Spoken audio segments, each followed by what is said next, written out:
Hello and welcome once again to Week 7, the Slate Breakdown. I'm Big Italy 42. He's Danny Carter at CD Carter 13.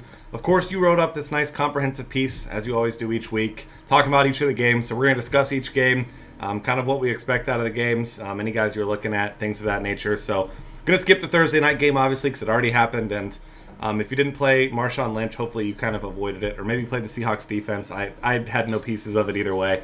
But starting off with the London game, if you're playing a slate that includes the London game, the Jaguars and the Bills. This one, it's going to be interesting once again with the Tyrod Taylor situation because he's still not healthy. But EJ Manuel, he didn't play badly last week. He's like a mini clone, I guess not size wise, but a lesser similar player to Tyrod Taylor. So if you're playing a slate that has this game in it, who are you looking at here? Well, Blake Bortles has been really inefficient. Just to start with that. So it's not like he has improved immensely in what he's doing on a per drop back or per throw basis. But he's getting a great volume and he has a lot of weapons at his disposal. So I do think that he once again is a viable cash game quarterback. I'm not going to have a lot of exposure to him because I think that there are just such locked in options at cash game quarterback this week.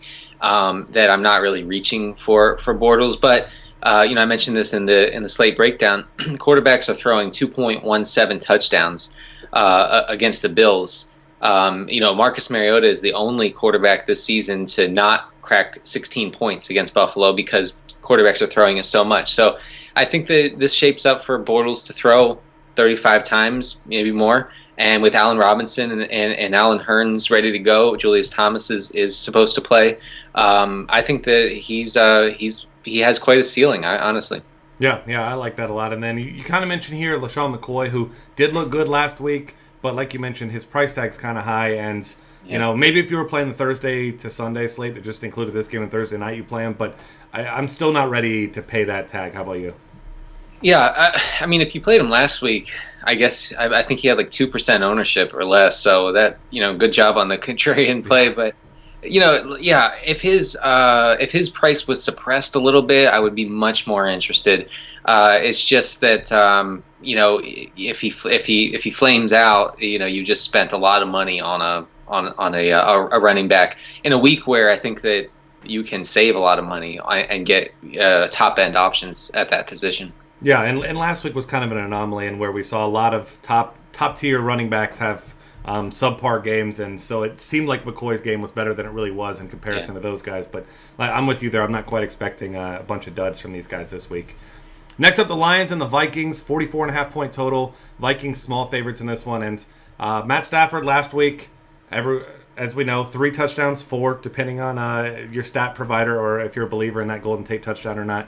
But this has been a pretty good Vikings defense here, and I feel like this could be a week where we're going to see people kind of chasing the points with Stafford.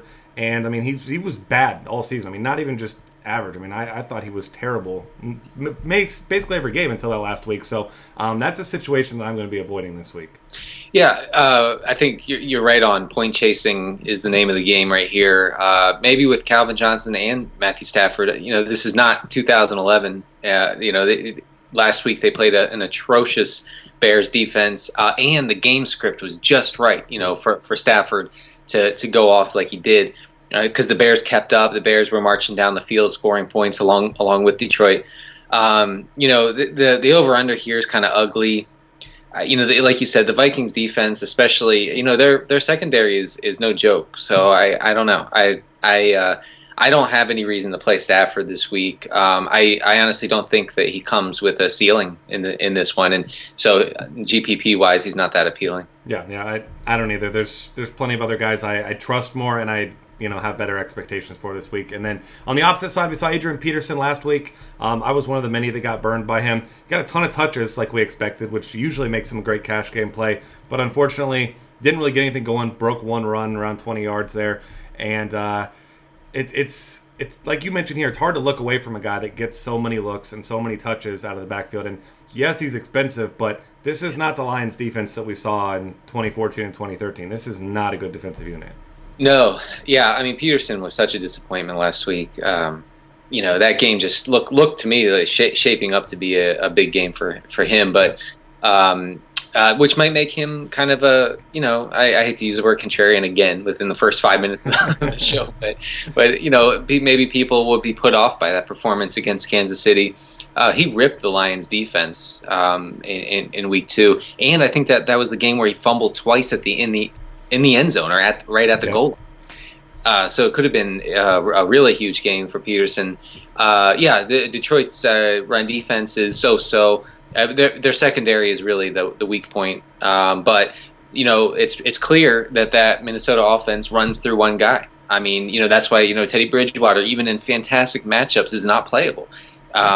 So that's I think that Peterson once again is a cash game option. I do have to say that I am borderline obsessed with Stephon Diggs this week. I don't think it's far off to say that he's probably their best receiver right now, best pass catcher. He has 18 targets over the 18 targets over the first or last couple games, and he's doing a lot with those targets. He hasn't scored yet, so I think that you have some regression coming in that direction.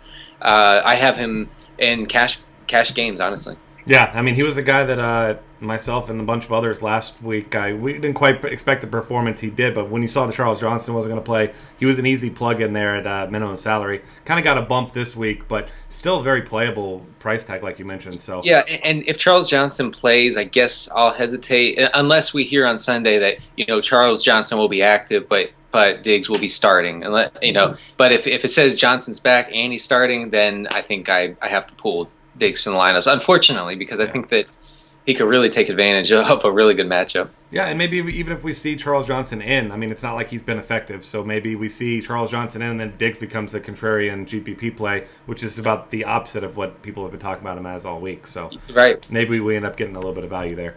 Next game's going to be a fun one. The Colts and the Saints, 52.5-point total, two really inept defenses.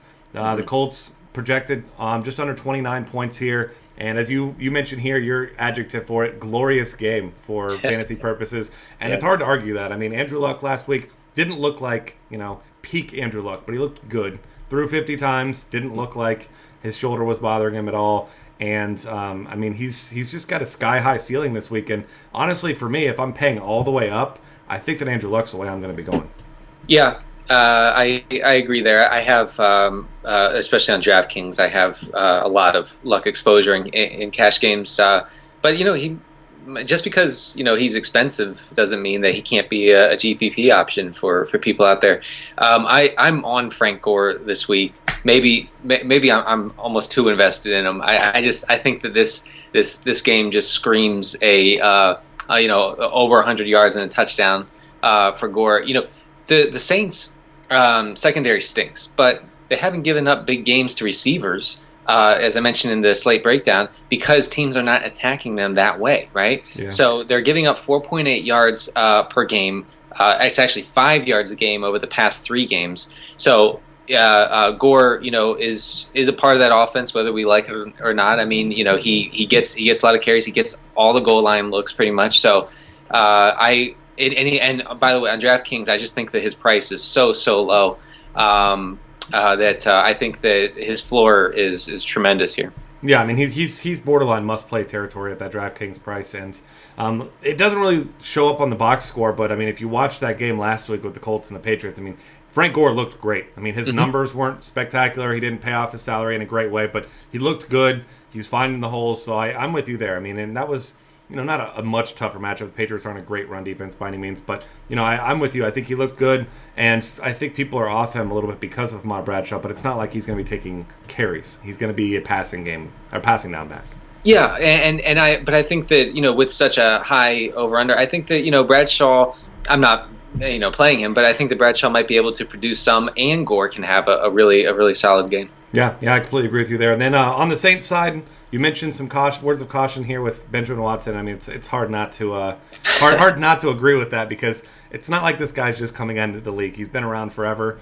He just doesn't have a lot of upside. I mean, that was an anomaly type of play, and like you mentioned earlier, point chasing with Stafford. I mean, this is the ultimate point chase, because at least Matt Stafford has the ability in most matchups to do that with an elite receiver like Calvin Johnson. But Benjamin Watson is not elite in anything but maybe size. Yeah, he is what he is. The thing is, he plays on a ton of snaps. I mean, he is their full time tight end. I mentioned in the article that he's played on at least 75% of the Saints' offensive snaps in every game this season.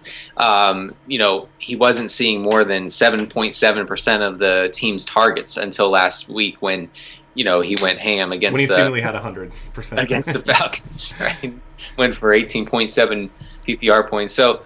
I see a lot on Twitter. I'm getting a lot of questions. Would you play Watson in cash? Would you play him in GPP? I'm not playing him anywhere. I think that you just go elsewhere. I think he's similarly priced to Jordan Cameron. And on at least one site. So look to Cameron, not Watson. Yeah, I'm completely with you there. I'm not playing Watson in any of my lineups. I like to make money.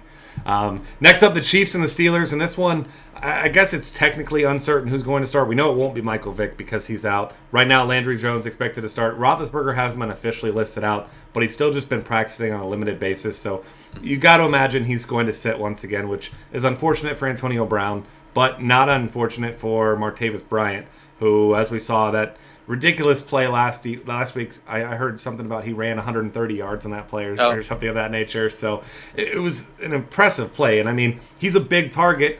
And, we've mentioned this before. You've mentioned it, how, you need good quarterback play for a smaller receiver like Antonio Brown. And you just don't know that you're going to get that from Landry Jones. Yeah, I'm not taking away anything from Antonio Brown, but I linked to a piece that I did last year in today's or in this week's Slate breakdown, where it looks at how small receivers, undersized receivers, have succeeded, and if you look at the trends, everybody not named Steve Smith among small receivers has had an elite quarterback.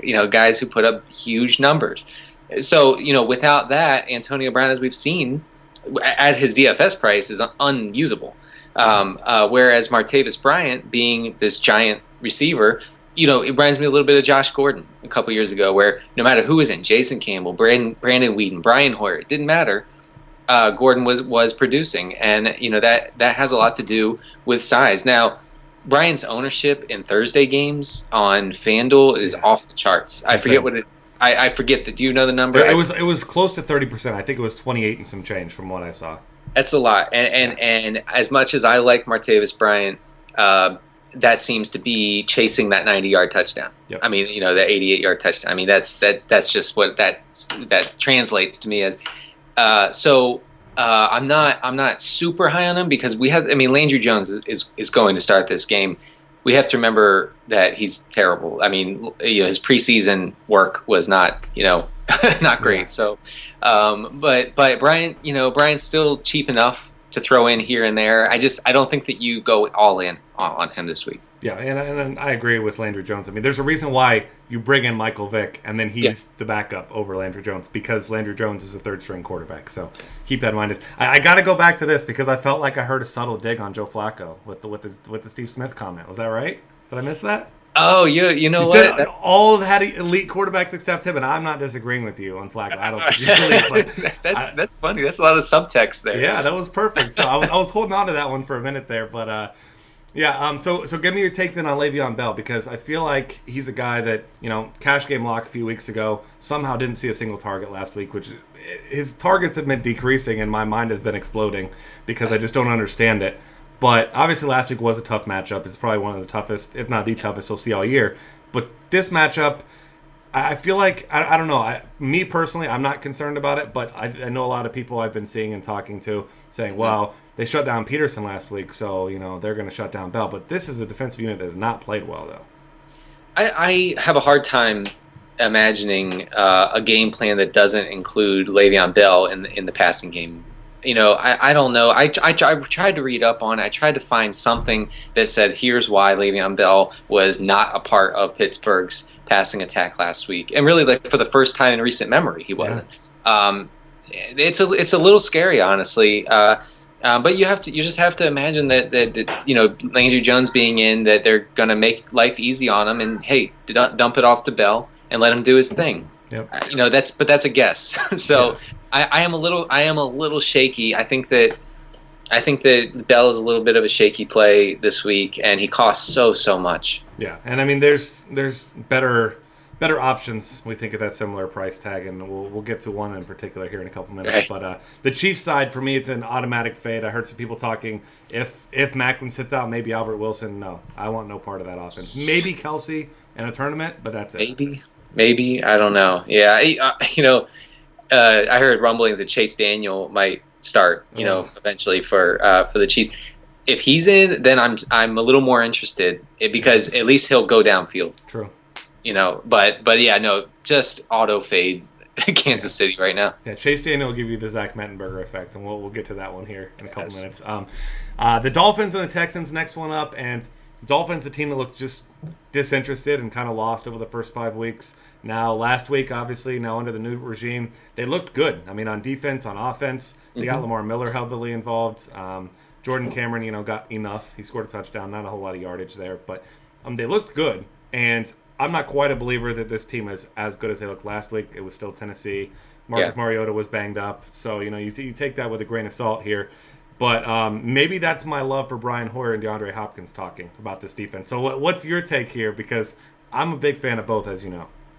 Yeah, I think the stack generator has them as the second best stack on FanDuel this week, like second highest scoring. So, and when you incorporate the price of Hopkins and Hoyer, they're significantly cheaper than other top stacks, Brady and Edelman and others that the generator will give you. The appeal with Hoyer, and I on our podcast Living the Stream this week, I joked, but not really joked, that when you're playing Hoyer, you're playing DeAndre Hopkins. Like you're saying, I want DeAndre Hopkins as my quarterback, basically, because he force feeds Hopkins, and that's great. I mean, Hopkins saw another big target day last week, and there's no reason to think that he won't this week. The Dolphins coverage unit is not fantastic. I mean, it's sort of middle of the road as far as production goes. So yeah, I will have a lot of Hoyer and obviously a lot of Hopkins, who is, he is the most reliable fantasy asset right now in the whole game.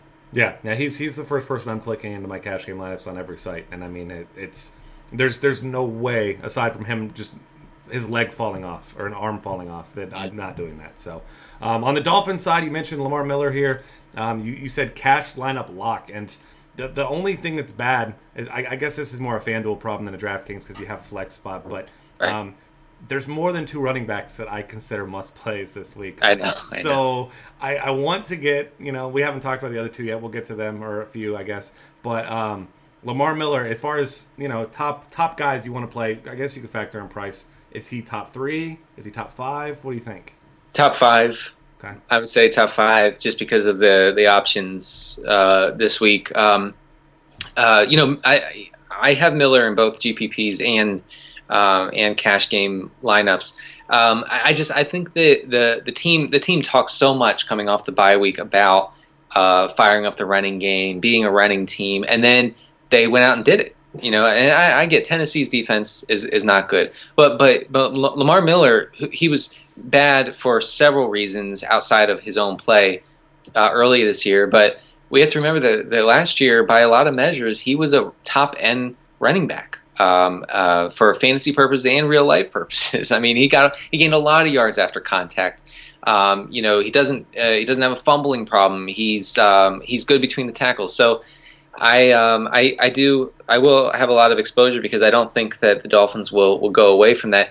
I will say just real quick on this game, these teams face a lot of offensive snaps against opponents, or they give up a lot of offensive snaps. So I have those numbers here in the article, but basically I think that this could be one of the sneakier, high-scoring affairs that that could be really useful for GPPs. Yeah, I like that as well. I mean, you see the team total with the Texans, 19 points roughly, and we saw last week it was 21. I mean, they just continued to, since Hoyer's been in, continue to put up points. So that's another one of those. I mean, maybe if you're a better that makes just spread, just take the over on the Texans team total every week, and you're probably going to do pretty well. Yeah, I can't believe it's so low, 19. Yeah, no respect for Brian Hoyer. drives me Yeah, nuts. I think that's what it is, honestly. Yeah, it probably is. And Cleveland over there shaking their heads, but that's a different story.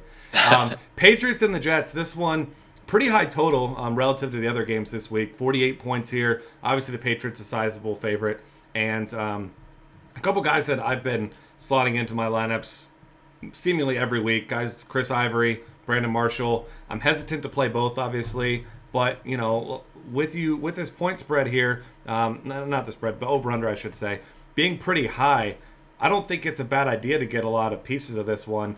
But then Julian Edelman, you hear he's going to be on Darrelle Revis, so depending on how much you believe in Darrelle Revis, maybe Edelman's more of a GPP play for once. Yeah, I struggle to plug him into cash games this week. The Patriots total is really high, but they can do that in so many ways. It's we just talked about the Texans. They can only do it one way, and that's Hoyer to Hopkins, Hoyer to Foster. But the Patriots, it can be a Gronk game, it can be a Blunt / Deion Lewis game, it can be an Edelman game. It's sometimes hard to say. This one seems to go in the direction of Gronk, of someone other than Edelman. So I agree with you. I am hesitant to just kind of plug him in like I usually do. Yeah, and now that we kind of mentioned Gronk, he's one of those guys where when he hasn't had, I guess, that breakout game since week 1. Caught 2 touchdown passes, fell on another one, but he hasn't had a huge game. But he also hasn't seen a ton of targets, mostly because he hasn't needed to. But this is a tough matchup, like you mentioned here. No one holds opponents to fewer yards per play or points per play than the Jets. It's a tough matchup, but let's assume that Edelman gets not shut down. I don't think he's going to get completely shut down, but slowed down by Darrelle Revis. Is this the game where we finally see Gronk get force-fed? Because I've just got that sneaking suspicion that I need to get some more Gronk in my life this week. No, I'm with you. The more I think about the game and the more I look at coverage of the game and read some New England beat writers, it just seems like Gronk is destined to see 10 targets. That's fantastic. Yeah, but Gronk hasn't hit cash game value on FanDuel since week 1. Yeah. And that's not the best when you're paying up so much for a tight end. But I think that he's a fine. I think he's a fantastic tournament play, honestly, because I think his Thursday ownership was really low. Yeah. Gates is off the charts, other guys, but Gronk's low, so he's a weird kind of against the grain play. Yeah, which is nice for considering he's by far the best player at that position. And then, all right, give me your take on this. It's a 48-point total. There's not a guarantee, obviously, you're playing one in cash games from the Jets side, but if you've got to play one guy in cash games, is it Ivory or is it Brandon Marshall? Marshall. I don't, Ivory's been really good, but I struggle to see, from Vegas's implied point totals, I just struggle to see a game in which Ivory gets that 20 carries and does what he's done so well this week. I mean, last week was different. Ivory with positive game script is maybe the best right now. I mean, on a per point per dollar basis in daily fantasy. But I'm off him. I actually have more Decker than I do Brandon Marshall this week because of the price and because Decker is taking advantage of good matchups. And as I mentioned, per Pro Football Focus's look at matchups and their measurement of how good a matchup is, Decker has one of the best this week against the Patriots. Logan Ryan is the corner who will cover him. So Decker does a lot with good matchups, and so I really like him this week. Yeah, and like you mentioned, also he scored a touchdown in every game he's played this year too. So that's certainly nice. And then next up, the Rams and the Browns, and this kind of brings me to the defense dilemma because a lot of times this season it's been take your chance against a turnover-prone offense or lock in the Broncos or something of that nature. At least that's what my decision's been a lot of weeks. And it's been tough for me to land on, my cash game defense this week, but especially considering the DraftKings price and the fact that they do get after the quarterback and sack the quarterback a lot. I love the floor that the Rams provide this week, especially because, like you mentioned here, the elite option in this Browns offense is none other than Mr. Gary Barnidge. Yeah, I'm with you. I find it hard to think of a scenario in which Josh McCown burns this St. Louis defense. McCown is so bad under pressure. That pick that he threw late in the game against Denver, I think you saw him basically. I mean, he just panicked and just threw it up for grabs to no one in particular. Yeah. That's the sort of thing that he does. I mean, he's a journeyman quarterback for a reason, and the Rams put a lot of pressure on the passer. So, and really, the only way that the Browns have scored so many points recently is because, well, not the only way, but a key to that has been the number of offensive snaps that they've had per game, which is really high.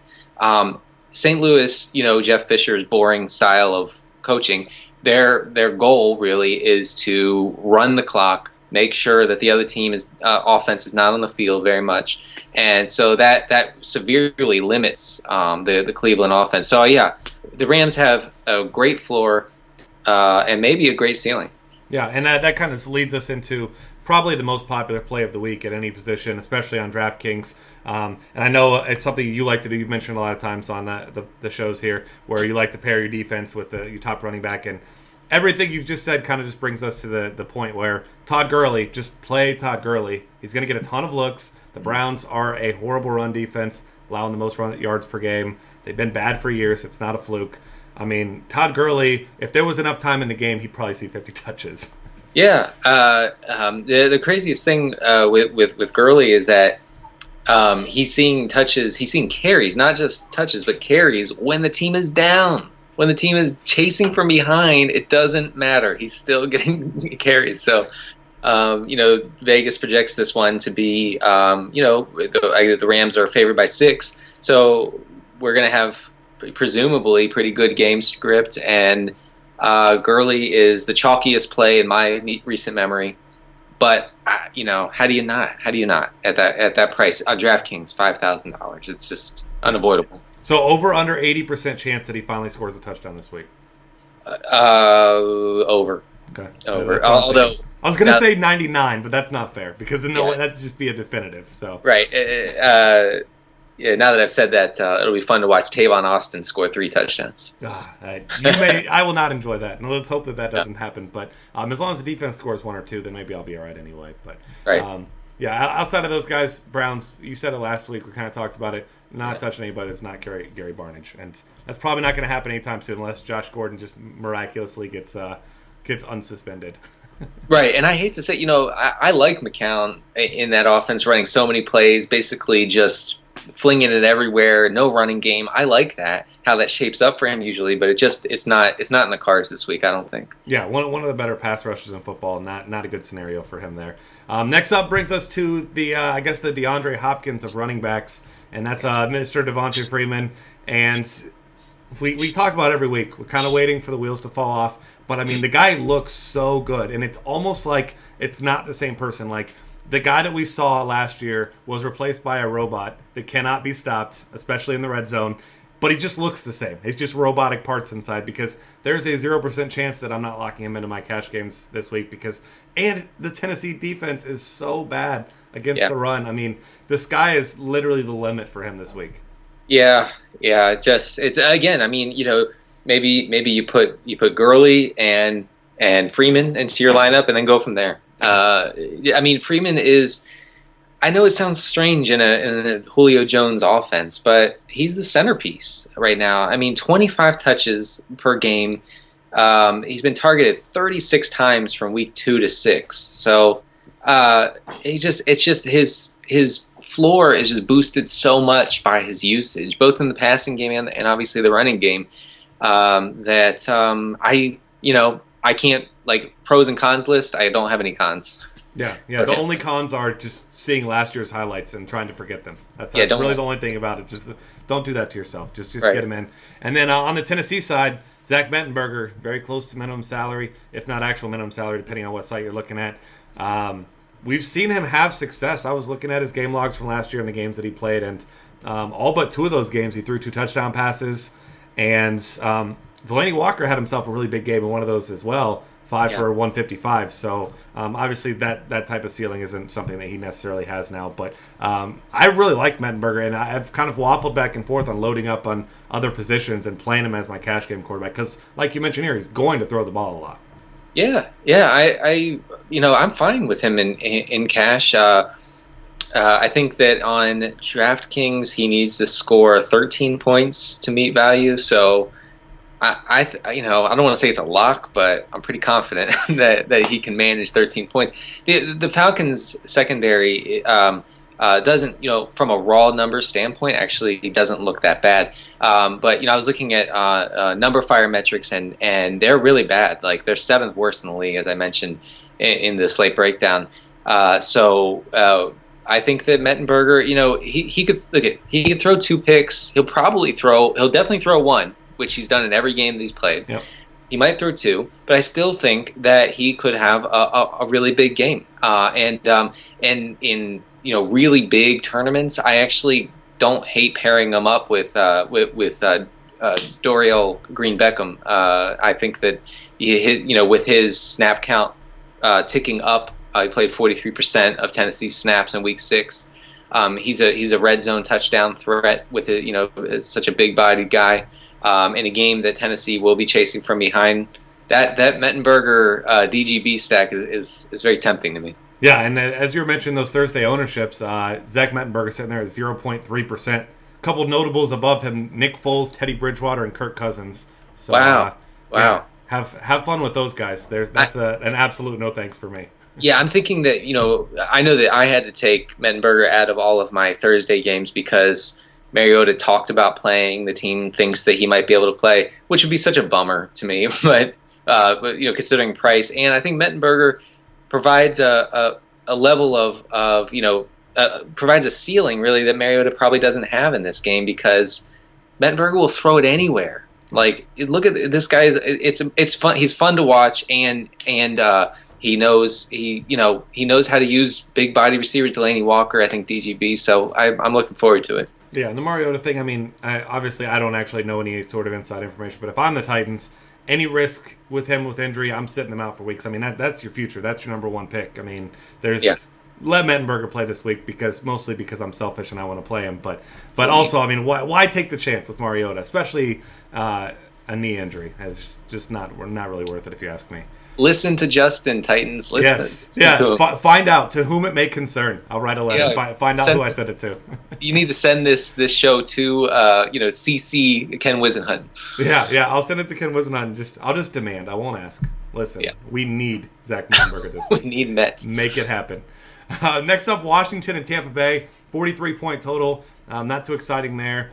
And really, for me on this side, I don't like the Washington offense. I certainly won't be playing any of the running backs, even with potential injuries here.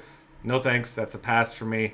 Doug Martin, though, has looked incredible on the other side. And it's a Washington defense that the first couple weeks looked, I won't say stout against the run, but adequate against the run. But the last couple weeks have been the complete opposite. But, I mean, I think it was you that mentioned it last week or the week before. They hadn't really seen a volume runner yet. So the last couple weeks they have. And Doug Martin, I mean, while he may be a small guy, he's been getting a ton of looks, and he's been very effective.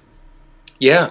With all the Freeman, Gurley, Peterson, Lamar Miller to a certain extent, with all those great options, it's easy to forget about Doug Martin. I think at his price, it's very tempting. He provides a lot of cap relief on both FanDuel and DraftKings. I think DraftKings a little more there, but I think this game doesn't shape up to be a blowout either way. So I think that would be the concern. For me is that if the Bucs got blown out, but Washington's bad. They're just bad, and I know Vegas favors them by 4, which I think is very generous. It's a little nuts. I don't get it, but yeah, I think Martin is a fine play. I wanted to just real quick mention Mike Evans. No cash games for Mike Evans, please. But he's seen almost half of Jameis Winston's targets since week 3, which is a lot. And I think that he makes something of a GPP play because He has 5 inches and 33 pounds on the guy who's covering him this week, Chris Culliver. And we saw last year Mike Evans dominated the small cornerbacks in Washington. He had a huge game with Josh McCown throwing him the ball there. So I think that there is reason to plug him in and hope that he hits. Yeah, I like that. I'm a big Mike Evans fan, more so from a distance this season, but I still really like Mike Evans. Next up, the Chargers and the Raiders. This one's got a fairly high total relative, of course, at 47 points. Chargers, small favorites in this one, and we saw Phillip Rivers throw for over 500 yards last week and then just try to force feed Danny Woodhead at the end and screw it all up. So this one, it's a Raiders team where I guess we'll kind of get the obvious thing out of the way. Antonio Gates, like you mentioned earlier, huge ownership in Thursday games. Going to have big ownership in Sunday games if he plays, but now he hasn't practiced for a few days, which would mean Ladarius Green, who more of a discount on DraftKings, significantly bigger of a discount than it is on FanDuel, where it's only $700. Yeah. But one of those two guys will likely be in my cash game lineup. The Raiders, the only time that a tight end has not done well against them is the ghost of Owen Daniels failed to score a point. But the Broncos' offense is horrendous, so I think that we can kind of throw that away and say, just keep playing tight ends against Oakland. Gates' injury status is a little scary, honestly.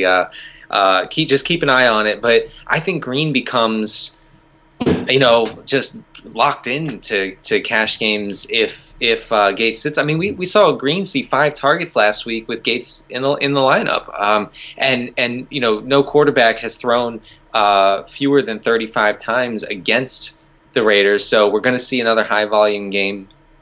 Green could be a really cheap, fantastic play, I think. Yeah, I'm with you there.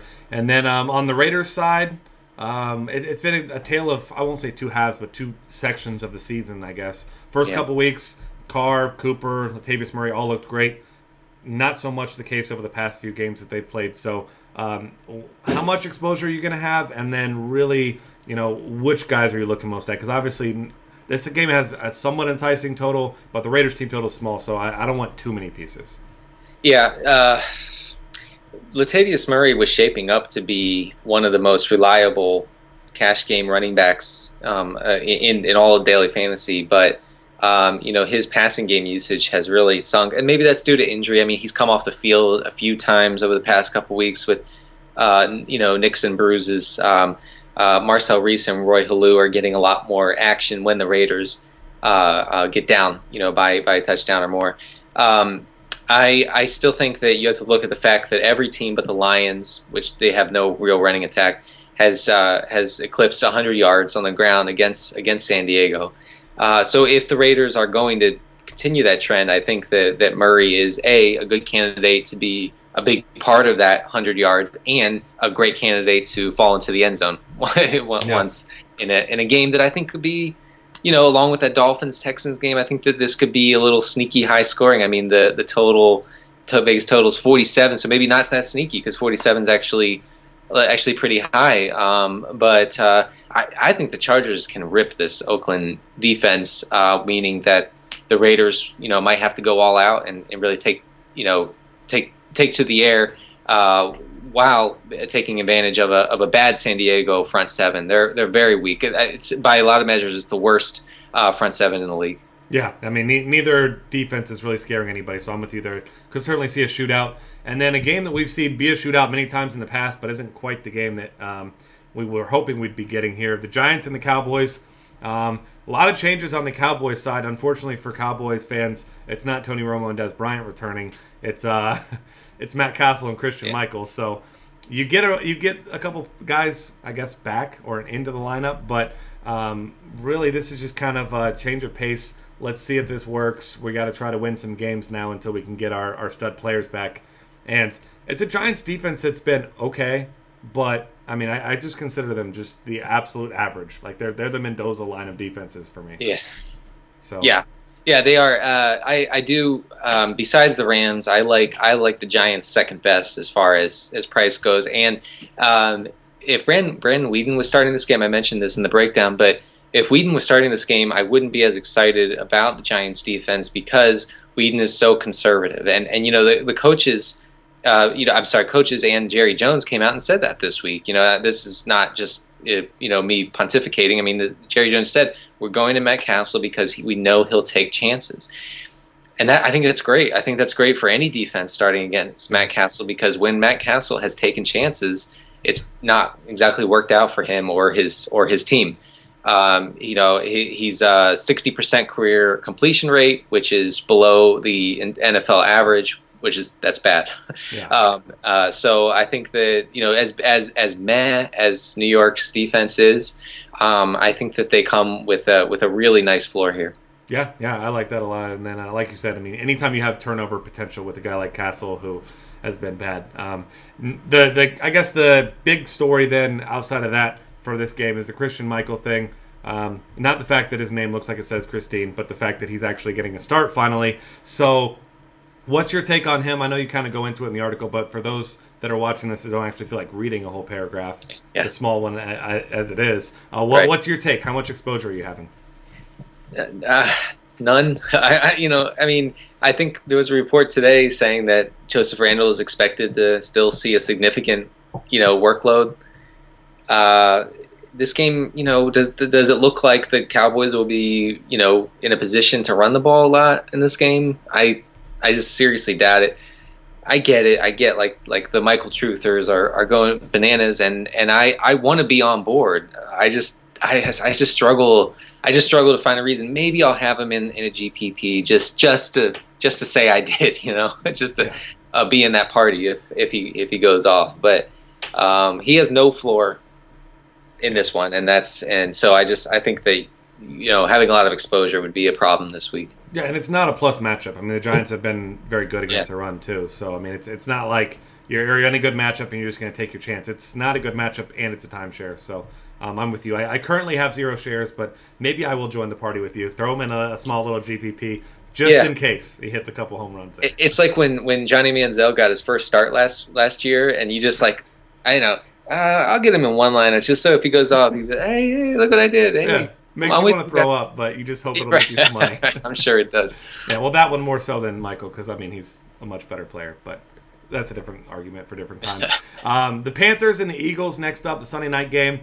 Decent total here, 46.5, and in most situations, I'd be in love with the Panthers defense, and I do still like the Panthers defense here, especially with Sam Bradford and his. It wasn't that he was necessarily about to get benched, but we did hear Chip Kelly have to affirm his confidence in him as the starter after last week and his 3 interceptions. So the Panthers defense finally healthy. Josh Norman looking like an elite player. Luke Kuechly back. I mean, I do think it's an interesting defense. I just don't know if I am ready to pull the trigger in cash games this week. The only thing I mentioned this in the article, but it could be a real back and forth type affair. I mean, the total is not that high, but they're giving up the 2 most offensive plays per game, the Panthers and Eagles. But I mean, Bradford's bad. Like he's awful, and the Carolina secondary is as good as it gets. So I tend to think that they probably don't have a great floor, because this game could kind of devolve into a back and forth type game. But Bradford gives them a ceiling. I think Bradford gives anybody a ceiling because he's so inaccurate, so bad, even on short passes. And we're not even talking about down the field. So I'm a little more bullish, I think, on Carolina. Yeah, I'm with you there. And then the Cam Newton thing.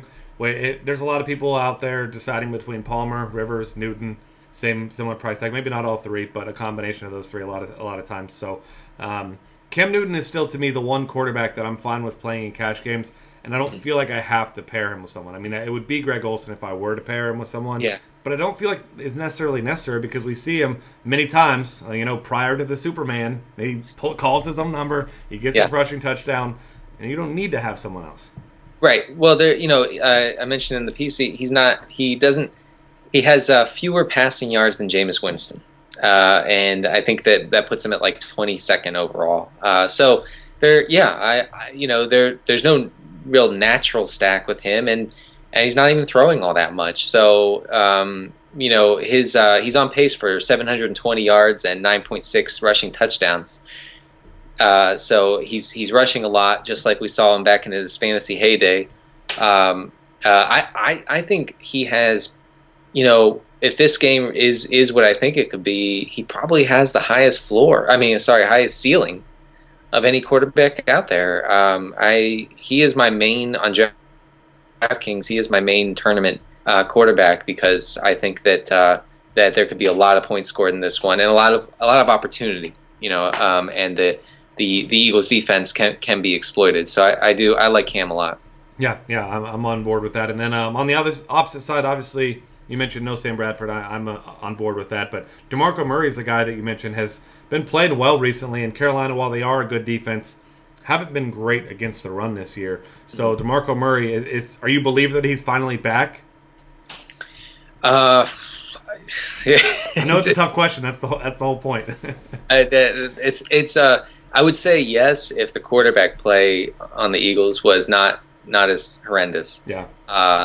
Teams can really stack that box because they're not afraid. They're just not afraid of Bradford doing anything. And can we stop with the option play where Bradford pretends that he's going to keep the ball? I mean, what is that?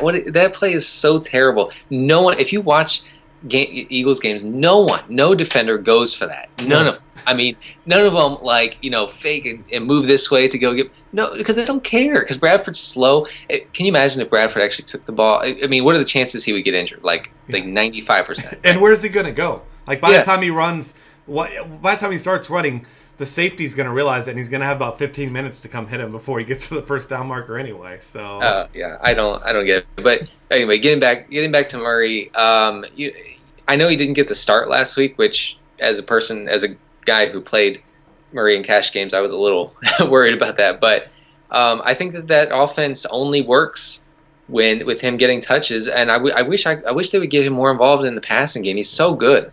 He's so good through the air. I like him. I like him in this game. He's averaging 4.7 yards per carry over the past three, and has 61 touches over that span. So I think that he's actually I think a pretty good correlation play with Cam if you think that there are going to be a lot of offensive snaps in this one. Yeah, I like that play a lot. And then the Sam Bradford thing always just makes me think of how I just imagine that Chip Kelly is sitting there just wishing that Sam Bradford was Marcus Mariota. Like every single time he runs a play, he just kind of closes his eyes and just wishes that it was Mariota. But obviously not the case. The final game of the week, a guy that a lot of people love to hate, but I love to play, especially at his current price tag. Steve Smith Sr. is one of my favorite plays overall this week, and he was going to be last week. I only ended up with him in GPPs. I chickened out because I wasn't convinced, but didn't play him cash games. But I'll be full disclosure here. There's a 100% chance he's in my cash games this week. Yeah, you called it last week. You were on him big time. I was hesitant because his injury status. I mean, you hear a guy breaks his back and 2 weeks later he's in. I'd still be in bed still today. That's what I mean. Yeah, so he's such a ridiculously tough guy.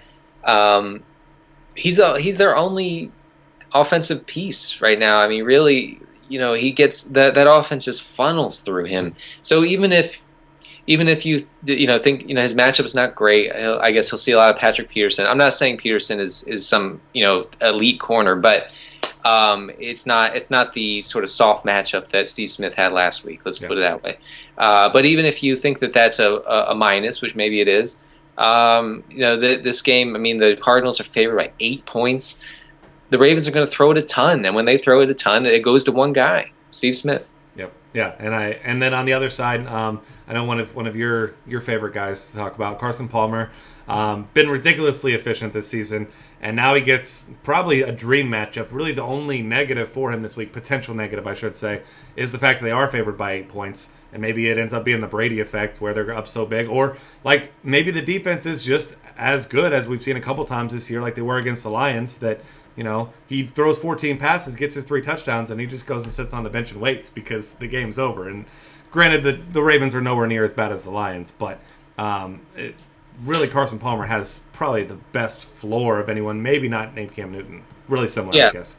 Yeah, and he'll be maybe the chalkiest quarterback of the week, and rightfully so. He's efficient. The secondary for Baltimore is across the board terrible. They shut down Michael Vick, and that was it. That's the list this year. And that's being generous because he kind of shut himself down. Right, and I mean Colin Kaepernick ripped him last week. I think that the concern about the Cardinals running away and hiding with this one, I get it, but I also think that it's important not to be not afraid of success, and the Cardinals are projected for 28 points for a reason. I think that they can that he can still score 20 fantasy points even if this gets out of hand quickly. Yeah, and I a lot of the reason I was asking you that specifically is I have seen on your Twitter, especially, that specific question. Well, aren't you afraid that Palmer is going to be, gonna just stop throwing the ball because they're up? And you say, well, if they're up, it's likely because he played well, like it has been most times this season. So yeah, it's and we see that you mentioned with Brady. Every time that the Patriots are favored by 10 or 12. It's, do I fade Brady because the defense is going to score 3 touchdowns, or they're going to run for 180 yards and 5 touchdowns? So, but I think that that's just overthinking it. I think that if you believe the Cardinals will score a lot, you put in Palmer and just let it be. Yeah, and then last question here before we get out of here. Wide receivers for the Cardinals. We did see John Brown now dealing with a hamstring issue. No real word that it's a serious injury, but he did sit out practice. So let's assume a scenario where he sits. Michael Floyd becomes, I think for me, borderline cash game playable at his price. That's assuming that Brown sits, of course. So how about you? If Brown sits, is Floyd a guy you're considering as your cheap piece of that offense to put in your cash games? Yeah, definitely. We talked before the show. I mean, Floyd caught what looked like 3 touchdowns last week against Pittsburgh. He is the classic big body red zone weapon, and really the only one outside of Larry Fitzgerald that the Cardinals have. So if Brown sits, I think that Floyd makes a really, really good play. Fitzgerald, by the way, according to the PFF cornerback wide receiver matchup measurements, has the best matchup this week against Ladarius Webb. He is 37 pounds heavier and 6 inches taller than Webb. So you have to imagine that size will be a factor. So as sexy as Floyd might be, if John Brown is not in, I think that Fitzgerald is just a locked and loaded type guy this week. Yeah, and I mean it's not that hard to get him in there either this week. So definitely keep that in mind. All right, thanks once again, Denny, for hanging out with us here. Find us on Twitter at DF Cafe. Subscribe to this YouTube channel. Got lots of other great content for you to check out. Optimizers, stacks, things of that nature at dailyfantasycafe.com.